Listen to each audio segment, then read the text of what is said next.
आइए हमारे साथ कार्यक्रम में शामिल हो रहे हैं एबेकस एसेट मैनेजर एलएलपी के सीनियर फंड मैनेजर अमन चौहान साहब। 17 साल से ज़्यादा का भारतीय इक्विटी मार्केट का और रिसर्च का गहरा अनुभव रखते हैं। फंड मैनेजमेंट का भी तगड़ा उनका अनुभव है। और एबेकस ज्वाइन करने के पहले आपने कई दिग्गज संस्थानों के साथ काम किया है, जिसमें रिलायंस म्यूचुअल फंड भी शामिल है। और साथ ही आप एमबीए की डिग्री हासिल कर चुके हैं मुंबई यूनिवर्सिटी से।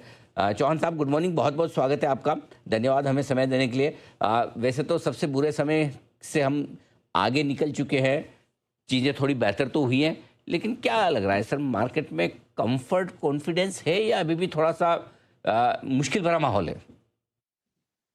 अनिल जी, मॉर्निंग। मुझे लग रहा है कि माहौल तो अभी भी मुश्किल वाला है, क्योंकि सीज फायर जब अनाउंस हुआ तब तेल का भाव $90 था। तब एक बाउंस बनता था कि मार्केट की ओर से करेक्ट हुआ है और एक बाउंस होगा सीज फायर का। $90 आज 100 के ऊपर है और मार्केट वहां से और ऊपर है। तो कहीं ना कहीं ये जो हायर ऑयल प्राइस है तो तेल है, उसका कहीं ना कहीं मार्जिन में इम्पैक्ट तो आने ही वाला है। हम जो कंपनीज देखते हैं, 10 में से 9 कंपनीज को नेगेटिव इम्पैक्ट होता है हायर क्रूड प्राइस का। तो बेसिक से बेसिक अगर आप देखें तो इवन प्लास्टिक प्लास्टिक का भाव भी पिछले 2 महीने में 40 से 50 टका ऊपर है। अभी प्लास्टिक ऐसी चीज है कि हर एक चीज में लगती है, तो वैसे ही कहीं ना कुछ चीजों में सब जगह पे रॉ मटेरियल का इम्पैक्ट आने वाला है। कितना पास ऑन होगा पता नहीं। अगर पास ऑन हो गया तो इन्फ्लेशन आएगा, पास ऑन नहीं हुआ तो आपके मार्जिन पे इम्पैक्ट आएगा। तो जब तक तेल के भाव वापस नहीं आते, $60 तो शायद नहीं होंगे, पर 70 75 $80 नहीं आते, तब तक यहाँ से कोई बड़ी रैली आ जाए, वैसा फिलहाल हमको तो नहीं लग रहा है। है। ये एक अच्छा आपने बताया भी कि जब सीज फायर ऐलान किया तब से क्रूड के दाम ऊपर है, ये चिंता की बात तो ये। एक और स्पेस है जो मिड कैप और स्मॉल कैप शेयरों की, वहाँ पर आपसे राय लेना चाहता हूँ। आपने एकदम सही वक्त पर स्मॉल कैप फंड लॉन्च भी किया और बढ़िया परफॉर्मेंस भी एक महीने में, शुरुआती पहले महीने में उस फंड की आती हुई दिख भी रही है। ज़रा समझाएं सर कि जो बड़ी out performance mid cap small cap शेयरों में हो रही है, उसके पीछे कारण क्या है, क्या ये बनी रह सकती है? मेजरली 2-3 सेक्टर्स में रैली आई है, जैसे आपका पावर स्टॉक्स है, डिफेंस स्टॉक्स है। सो वो जो रैली है वो ग्लोबल रैली है। ग्लोबल जो एआई रैली हो रही है, जो आप कोरिया में देख रहे हैं, ताइवान में देख रहे हैं, यूएस में देख रहे हैं, यूएस में नैस्डैक भी हाई मार रहा है। तो उसका जो रब इफेक्ट है, वो बेसिस पे यहाँ पे जो रैली आई है, तो वो has been the key, you can say, key performer पिछले 1 डेढ़ महीने में। यहाँ पे रैली सस्टेन हो सकती है, क्योंकि ग्लोबली ऐसा नहीं लग रहा कि भाई यहाँ पे जो रैली है, जो एआई का जो स्पेंडिंग है, वो तो अभी स्टार्ट हुआ है। उसको अभी साल 2 साल 3 4 साल तक तो मुझे लगता नहीं है कि वहां पे स्पेंडिंग में कोई प्रॉब्लम होगी। और वहां का जो डिमांड जो चल रहा है, जिस हिसाब से चल रहा है, उस हिसाब से तो भयंकर डिमांड है। मतलब आपको मैं एक एग्जांपल देता हूँ। स्कैनडिस्क करके एक कंपनी है, हम सब उसकी पेन ड्राइव यूज करते हैं।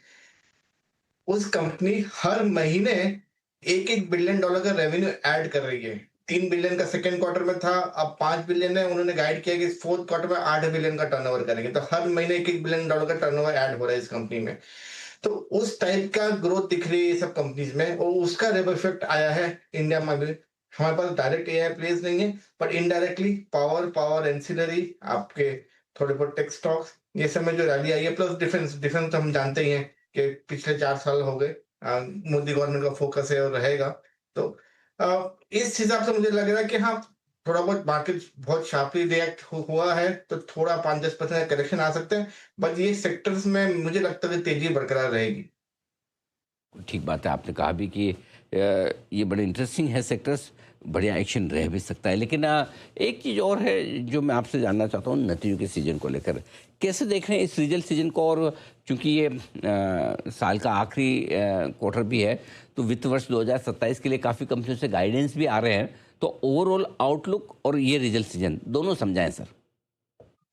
ये रिजल्ट सीजन तो ठीक है। जो एक्सपेक्टेशन था उससे बहुत ज्यादा विपरीत नंबर्स नहीं आएंगे, क्योंकि जो इशू हुआ तो मार्च में हुआ था। हर एक कंपनी के पास कुछ ना कुछ इन्वेंटरी रहती है, या तो रॉ मटेरियल की या तो फिनिश गुड्स की। तो मार्च क्वार्टर में आपको जो भी क्रूड का इम्पैक्ट है, या आपकी करेंसी जो 95 होगी उसका इम्पैक्ट है, वो नहीं दिखेगा। जो भी आपको दिखने वाला है वो फर्स्ट क्वार्टर में दिखने वाला है। अब फर्स्ट क्वार्टर के पहले अगर तेल के भाव कम हो गए, तो मार्केट फर्स्ट क्वार्टर के खराब रिजल्ट्स को इग्नोर करेगा कि भाई ये तो वन ऑफ था, क्रूड इज ऑलरेडी डाउन, यहाँ से चीजें बेहतर होगी।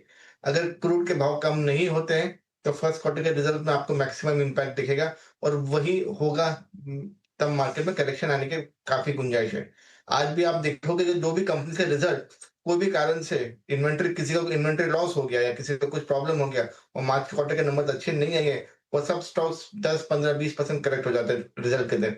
तो सेम रिस्क फर्स्ट क्वार्टर का है। अगर तेल नहीं घटा तो फर्स्ट क्वार्टर के रिजल्ट्स खराब आएँगे, तो वो मार्केट में रिस्क है। उसके पहले अगर तेल घट गया तो पब्लिक इग्नोर करेगी। ठीक बात है। तो क्रूड के दाम बड़े क्रूशियल फैक्टर पर हैं, सबसे बड़ा क्रूशियल फैक्टर है, चौहान साहब का कहना है। सर, एक और सेक्टर जो बढ़िया मजबूत होता दिख रहा है, उस पर आपसे राय लेना चाहता हूँ, मेटल्स। कैसे देखते हैं सर आप?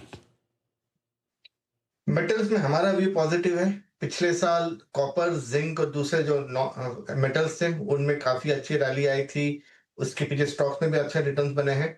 इस साल व्यू ये है कि स्टील सेक्टर में स्टील के भाव ऊपर है, वो सेक्टर को बेनिफिट होना चाहिए। तो ओवरऑल हमारा व्यू मेटल्स में पॉजिटिव है। स्टील भी लिए हैं, मेटल एंसिलरी स्टॉक जो है, पाइप स्टॉक्स है या दूसरे जो स्टॉक्स है, उसमें भी काफी व्यू पॉजिटिव है। बट ये भी कहना चाहूंगा कि एक ग्लोबल सेक्टर है। चाइना में जो इम्पैक्ट आता है स्टील प्राइसेस का, वहाँ के डिमांड सप्लाई के हिसाब से, वो ग्लोबली इम्पैक्ट करता है। तो वो एक ध्यान रखने की जरूरत है। डीप साइक्लिकल सेक्टर है, बट ओवरऑल अगर आप 6-8 महीने का, 12 महीने का व्यू लें, तो व्यू मेटल सेक्टर पे ओवरऑल हमारा पॉजिटिव है। ये बताइए चौहान साहब कि इस वक्त अगर कोई निवेशक म्यूचुअल फंड्स में पैसा लगाना चाहे, I mean equity mutual funds में, तो किस तरह की स्कीम्स ज़्यादा सूटेबल है? अनिल जी, ये क्वेश्चन हमेशा आता है कि लार्ज कैप करें कि मिड कैप करें। मिड कैप में रैली आ गई है, लार्ज कैप में नहीं आई है। पिछले 1.5 साल से लार्ज कैप चल रहे थे, मिड कैप नहीं चल रहे थे। हमें लग रहा है कि इस लेवल से लार्ज और मिड दोनों में पैसा बनता दिखता है, सिमिलर है। ऐसा कोई खास प्रेफरेंस नहीं है कि लार्ज कैप किया जाए या मिड कैप किया जाए। रीजन ये है कि मार्केट तभी चलेगा जब तेल के भाव कम होंगे या कोई मैक्रो पॉजिटिव आएगा। जब वो आएगा तो लार्ज और मिड कैप दोनों को बेनिफिट होगा और दोनों चलेंगे। तो ऐसा नहीं होगा कि भाई सिर्फ लार्ज कैप चलेगा, सिर्फ मिड कैप चलेगा। ये एक हो सकता है कि नियर टर्म में जहां पे सिंस एफआई की सेलिंग कंटिन्यूस नॉन स्टॉप है, अगर वो सेलिंग कंटिन्यू रही तो वो जो सर्टन सेक्टर्स हैं वहां पे टेक्निकल ओवरहैंग रह सकता है। जैसे बैंक्स है या आईटी है, इन सेक्टर्स में एफआई के मैक्सिमम ओनरशिप है। उनको अगर कुछ बेचना है तो मैक्सिमम इस सेक्टर में सेलिंग आती है। तो एक टेक्निकल रीजन से हो सकता है कि कोई सेक्टर्स नहीं चले, और उसमें खासकर लार्ज कैप ज्यादा है आईटी और बैंकिंग में। बट ओवरऑल अगर आप देखें तो लग रहा है कि हमको मिड और स्मॉल और लार्ज, ये तीनों में मार्केट रैली आती है तो तीनों में रिटर्न बनना चाहिए। ऐसा नहीं होगा कि खाली लार्ज कैप चलेगा या खाली मिड कैप चलेगा। तो आपने एकदम अच्छे से समझाया भी इसे। अमन सर, बहुत बहुत धन्यवाद आपका। आपने समय दिया, विस्तार से बाजार के डायरेक्शन और इन्वेस्टमेंट के मौक़ों पर आपने हमसे बातचीत की और अपनी बहुमूल्य राय दी। Thank you so much sir. जल्दी आपसे फिर मुलाकात होगी।